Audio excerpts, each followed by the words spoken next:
My name is Lily Story. I am the president of the Jewish Community Club, as well as the Jewish Community Club, the Findy Group's ASB representative, which is the student council, basically. Um, I am here to kind of, I guess, give a rundown of two important Jewish holidays coming up. They are known as like the High Holy Days because they're some of the most holiest holidays in our calendar.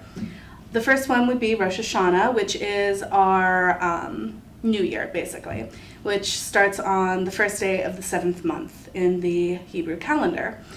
It's kind of both a time for repentance and really looking in and inventorying yourself and what you want to do for the new year, as well as it is celebrating your life and the people around you. Usually you're eating a lot of really good food. Honey and apples are really like big for Seder's, as well as like pomegranates are another big one. I like making like apple honey challah bread. That is really good. But yeah, Rosh Hashanah is a lot of time for prayer and self-reflection, and just something that is really important to start off the new year. Sometimes Jews who are less observant will start to become more observant to kosher laws during this time. For me, for example, I don't usually eat kosher, but during high holidays like Rosh Hashanah, I do eat kosher. Also just respecting that this is a time for joy and a lot of like excitement and understanding that we are, we're celebrating our new year. And so wish us a happy new year. My next holiday is Yom Kippur, which happens 10 days after Rosh Hashanah, which kind of ends that like whole celebration of the new year.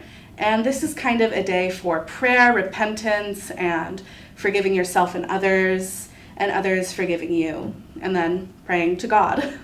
A lot of the time people will wear all white on this day and spend most of their time at temple praying and trying to not do any work, basically.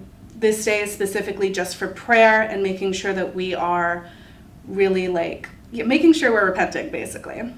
Some Jews will still have to go to school because school is not usually closed on this day, and some of us need to keep up a really good attendance score.